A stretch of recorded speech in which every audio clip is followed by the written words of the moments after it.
Good day sa inyo at Happy Father's Day din sa ating mga tatay at pinili nga namin mag-celebrate dito sa Casa Mojica na matatagpuan sa bayan ng Marikina.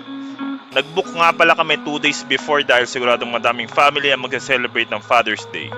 Maaliwalas ang lugar at very accommodating ang staff, very homey vibes ang dating ng resto nila at Filipino dishes ang ino-offer nila dito at reasonable naman ang mga price. Pagpasok pa lang ay bubungad na kagad sa inyo magagandang mga paintings nila na all Filipino culture.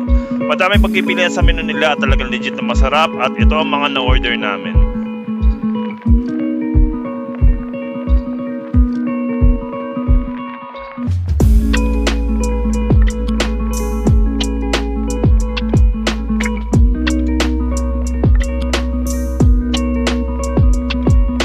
So yun, tara kain na tayo. Nag-ooperate sila everyday from 11 AM to 9 PM.